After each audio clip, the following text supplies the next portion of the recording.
বিসমিল্লাহির রহমানির রহিম। আসসালামু আলাইকুম। স্কিলশেয়ার বাংলাদেশ ইউটিউব চ্যানেলে আপনাকে স্বাগত জানাচ্ছি। আজকের ভিডিওতে আজকে থেকে আমরা সিএসএস স্টার্ট করতে যাচ্ছি। তো আপনারা জানেন, যারা আমাদের পূর্ববর্তী ভিডিওগুলি দেখেছেন, এইচটিএমএল এর ভিডিওগুলি, তারা জানেন যে সিএসএস কি। আর যারা জানেন না তাদের জন্য বলছি, সিএসএস এর পূর্ণরূপ হচ্ছে ক্যাসকেডিং স্টাইল শিট। অর্থাৎ আমরা যখন কোনো একটা ওয়েবসাইট তৈরি করতে যাব, আপনারা জানেন আমরা ওয়েব ডেভেলপমেন্ট সিরিজের মধ্যে আছি। তো ওয়েব ডেভেলপমেন্ট সিরিজের মধ্যে আমরা এইচটিএমএল ইতিমধ্যে শেষ করেছি। যারা এইচটিএমএল এর আমাদের টিউটোরিয়ালগুলি দেখেননি, তারা আমাদের চ্যানেলে গেলে আমাদের সম্পূর্ণ ভিডিওটি আমি 1 ঘন্টা 15 মিনিটে কভার করেছি। আপনারা ওই 1 ঘন্টা 15 মিনিটে ভিডিওটি দেখলে এইচটিএমএল শিখতে পারবেন। তো সম্পূর্ণ তারা ওই ভিডিওটি দেখে এই ভিডিওটিতে চলে আসবেন। তো চলুন শুরু করা যাক আজকের ভিডিওটি। আপনারা যারা জানেন যে এইচটিএমএল কি, তো সিএসএস এর পূর্ণরূপ হচ্ছে ক্যাসকেডিং স্টাইল শিট। তো এখন এইচটিএমএল, সিএসএস এবং জাভাস্ক্রিপ্টের একটা এক্সাম্পল আমরা আগে দেখে নিই। এই যে আপনারা এখানে দেখতে পাচ্ছেন একটা এইচটিএমএল, সিএসএস এবং জাভাস্ক্রিপ্টের একটা এক্সাম্পল। তো এক্সাম্পলটা হচ্ছে এখানে, এই যে দেখুন, প্রথম হচ্ছে এইচটিএমএল যেটা, সেটা হচ্ছে এখানে আমি একটা কার দিয়ে এক্সাম্পলটা দেওয়ার চেষ্টা করেছি। কারটা যদি দেখেন, কারের যে অ্যাকচুয়াল স্ট্রাকচারটা সেটা হচ্ছে মূলত এইচটিএমএল। পরে যেটি দেখতে পাচ্ছেন সেটা হচ্ছে সিএসএস। সিএসএসটা কি? সিএসএসটা হচ্ছে ক্যাসকেডিং স্টাইল শিট, অর্থাৎ look of the page, colour, style, অর্থাৎ আমাদের ওয়েবসাইটের যে লুকটা, এটাকে আমরা আরো কালার দিয়ে স্টাইল করে আরো অনেক সুন্দর করে তুলতে পারি। এটাই হচ্ছে সিএসএস। এবার জাভাস্ক্রিপ্ট কি? জাভাস্ক্রিপ্ট ধরে নিতে পারেন একটা কারের ইঞ্জিন। কারের যে ইঞ্জিন সেটাই হচ্ছে জাভাস্ক্রিপ্ট। অর্থাৎ কিভাবে ব্রেকিং সিস্টেম কাজ করবে, কিভাবে গাড়ি চলবে, কতটুকু প্রেসার দিলে কতটুকু স্পিড হবে, এগুলো হচ্ছে মনে করেন এই যে কারের যে লজিক, এই যে লজিকটা, এটাই হচ্ছে জাভাস্ক্রিপ্ট। অর্থাৎ একটা ওয়েবসাইটে যে লজিক, অর্থাৎ আমাদের যে বাটনগুলো থাকবে, এগুলো কিন্তু সবার প্রথমে ধরেন আপনি হোম পেজের একটা হোম পেজ তৈরি করছেন এবং বাটনটা অ্যাড করে রাখছেন, কিন্তু আপনি যতক্ষণ পর্যন্ত না ওটাতে জাভাস্ক্রিপ্ট অ্যাড করবেন ততক্ষণ পর্যন্ত কিন্তু ওই বাটনগুলো কাজ করবে না। আশা করছি এইচটিএমএল, সিএসএস এবং জাভাস্ক্রিপ্টের এক্সাম্পলটা বুঝতে পেরেছেন। এখন আমরা দেখে নিচ্ছি হচ্ছে সিএসএস এর ওভারভিউ। অর্থাৎ সবার প্রথমে ইন্ট্রোডাকশন টু সিএসএস, যেটা আমি ইতিমধ্যে আপনাদেরকে দিয়েছি যে সিএসএস কি। এরপর হচ্ছে টাইপস অফ সিএসএস। এরপর আমরা দেখে নিব হচ্ছে সিএসএস সিলেক্টরস কি এবং সিএসএস এর সিনট্যাক্সটা আমরা দেখে নিব। আজকের ভিডিওটি সম্পূর্ণ থিওরিটিক্যাল হতে যাচ্ছে। পার্ট 2 তে আমরা আজকের এই ভিডিওটির প্র্যাকটিক্যাল দেখব। তো চলুন শুরু করা যাক। তো সবার প্রথমে আমরা দেখে নিই হচ্ছে টাইপস অফ সিএসএস। সিএসএস হচ্ছে 3 ধরনের।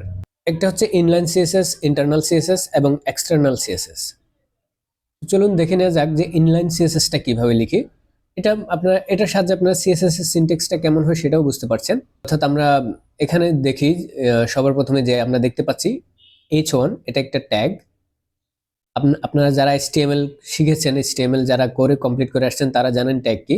অর্থাৎ আমরা যখন কোনো একটা ট্যাগের মধ্যেই ওইটার স্টাইলিংটা লিখবো, ওটার জন্য সিএসএস লিখবো, সেটা হচ্ছে ইনলাইন সিএসএস। নাম শুনে বোঝা যায় যে ইনলাইন, অর্থাৎ লাইনের মধ্যেই যে লাইনে আপনি স্টাইলিংটা যাচ্ছেন, ওই লাইনে যদি আপনি স্টাইলিংটা অ্যাড করেন, সেটাই হচ্ছে ইনলাইন সিএসএস। এখন দেখে নিচ্ছে হচ্ছে ইন্টারনাল সিএসএসটা কি। ইন্টারনাল সিএসএস হচ্ছে, আমরা এই যে এটা হচ্ছে আপনারা দেখতে পাচ্ছেন একটা, আমরা জানি এইচটিএমএল যখন শুরু করি তখন আমাদেরকে বয়লার প্লেট কোড লিখতে হয়, অর্থাৎ কিছু কোড আমাদেরকে অলওয়েজ লিখে রাখতে হয়। এখানে আপনারা দেখতে পাচ্ছেন আমরা সবার প্রথমে ডক টাইপ লিখি, এরপর হচ্ছে এইচটিএমএল, এরপরে হেড। তো আমরা যদি হেডের মধ্যে স্টাইল ট্যাগ ইউজ করে স্টাইলিং লিখি, অর্থাৎ সিএসএস লিখি, সেটাই হচ্ছে আমাদের ইন্টারনাল সিএসএস। এই যে এখানে দেখতে পাচ্ছেন আপনারা ইন্টারনাল সিএসএস। তো আমরা যে হেডের মধ্যে আমরা স্টাইল ট্যাগ লিখেছি, স্টাইল ট্যাগের মধ্যে বডি লিখেছি, বডিটা হচ্ছে আমাদের এখানে সিলেক্টর হিসেবে কাজ করবে, বডিটা হচ্ছে সিলেক্টর হিসেবে কাজ করবে, যেটা দেখতে পাচ্ছেন। তো এরপর আমরা কার্লি ব্রেসেসের মধ্যে ব্যাকগ্রাউন্ড কালার লিখেছি এবং দেন আমরা একটা কালারের নাম দিয়েছি। তো এখানে নিচে যেটা দেখতে পাচ্ছেন h1, এটাও সিলেক্টর। সিলেক্টরের পরে আমরা কার্লি ব্রেসেসের মধ্যে কালার লিখেছি, কালারটা আমরা এখানে মেরুন দিয়েছি। তো এই যে আপনারা দেখতে পাচ্ছেন h1 এটা একটা সিলেক্টর, এরপরে কার্লি ব্রেসেসের মধ্যে আমাদের প্রপার্টি এবং ভ্যালুটা দিচ্ছি। তো প্রতিটা প্রপার্টি এবং ভ্যালুকে আমরা আলাদা করছি হচ্ছে সেমিকোলন দিয়ে। কালার যেটা, সেটা হচ্ছে আমাদের প্রপার্টি নেম, এরপরে আমাদেরকে কোলন দিতে হবে, কোলন দিয়ে আমাদের ভ্যালুটা দিতে হবে, যেমন মেরুন। এখানে আপনি কি কালার চাচ্ছেন বা আপনার প্রপার্টির যে ভ্যালুটা সেটা কি, আপনাকে সেটা দিতে হবে। এভাবে আমরা ইন্টারনাল সিএসএস লিখি। এরপর হচ্ছে এক্সটার্নাল সিএসএস। এক্সটার্নাল সিএসএস হচ্ছে কি, আমরা এক্সট্রা একটা ফাইল ক্রিয়েট করব। আপনারা যারা এইচটিএমএল কমপ্লিট করেছেন জানেন কিভাবে ফাইল ক্রিয়েট করতে হয়। তো আমরা ওইরকম ভাবে এক্সট্রা একটা ফাইল ক্রিয়েট করব, যেটা নাম দিব হচ্ছে যে কোনো একটা নাম দিব, এবং যেটা এক্সটেনশন আপনারা অলরেডি যারা HTML কমপ্লিট করেছেন তারা জানেন এক্সটেনশন কি।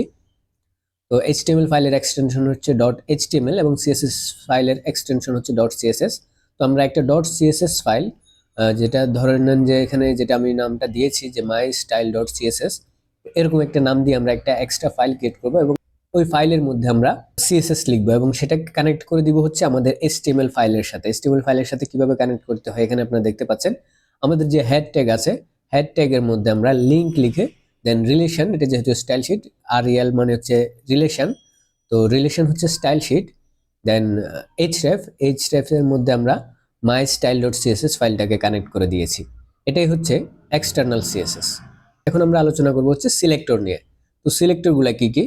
CSS যে সিলেক্টর আছে, ID selector, class selector, element selector, grouping selector এবং ইউনিভার্সাল সিলেক্টর। তো আমরা এগুলোর একটু উদাহরণ দেখে নেই। এখানে দেখতে পাচ্ছি H1, সবার প্রথমে যেটা দেখতে পাচ্ছি এটা হচ্ছে সিলেক্টর।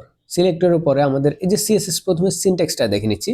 CSS এর সিনট্যাক্স থাকে, সবার প্রথমে থাকবে হচ্ছে সিলেক্টর, সিলেক্টরের পরে থাকবে হচ্ছে ডিক্লারেশন। এখন ডিক্লারেশনের মধ্যে থাকবে হচ্ছে প্রপার্টি, ভ্যালু এবং প্রপার্টি, কার্লি ব্রেসেসের মধ্যে আমরা প্রপার্টি এবং ভ্যালু লিখব। তো কার্লি ব্রেসেসের পরে যেটা থাকবে, অর্থাৎ আমরা প্রপার্টি নেমটা লিখব, এরপরে কোলন দিব, এরপরে আমাদের ভ্যালুটা দিব, এরপরে ভ্যালুটা দেওয়ার পরে আমাদেরকে সেমিকোলন দিতে হবে। এটা হচ্ছে আমাদের CSS এর সিনট্যাক্স। সিলেক্টর, অর্থাৎ আমরা সিলেক্টর জিনিসটা কি? সিলেক্টর হচ্ছে আমরা সিলেক্টর দিয়ে টার্গেট করব, কোন একটা এলিমেন্টকে টার্গেট করব, এটাই হচ্ছে সিলেক্টর, সহজ ভাষায় বলতে গেলে আর কি। CSS এর সিলেক্টর নিয়ে যদি কথা বলতে যাই, এখানে দেখতে পাচ্ছেন এখানে আমরা সিলেক্টরগুলি দিয়েছি। তো সবার প্রথমে হচ্ছে এলিমেন্ট সিলেক্টর। এলিমেন্ট সিলেক্টরটা কি? এলিমেন্ট সিলেক্টরটা হচ্ছে কোনো ট্যাগের নামকে যদি আমরা টার্গেট করি, যখন কোনো ট্যাগকে আমরা সরাসরি ওই ট্যাগের নাম দিয়েই টার্গেট করব, সেটাই হবে হচ্ছে এলিমেন্ট সিলেক্টর। যেমন এখানে আপনারা দেখতে পাচ্ছেন H1 ট্যাগকে আমরা টার্গেট করেছি, এটা হচ্ছে এলিমেন্ট সিলেক্টর। এরপর আমরা ওই ট্যাগের মধ্যে আমরা আইডি দিতে পারবো, ক্লাস দিতে পারবো, কিভাবে দিব এগুলো আমরা প্র্যাকটিক্যালি দেখব। তো আমরা যখন আইডি দিব, আইডিকে আমরা টার্গেট করব হচ্ছে আমরা আইডি লিখে আইডি নেমটা দিব। যেমন আপনারা পাশে এক্সাম্পল হিসেবে দেখতে পাচ্ছেন যে আমরা আইডি লিখে আইডি নেমটা দিব। আমরা যখন HTML লিখবো, HTML এর মধ্যে আমরা ডিফাইন করে দিব আইডি, ক্লাস, এগুলো।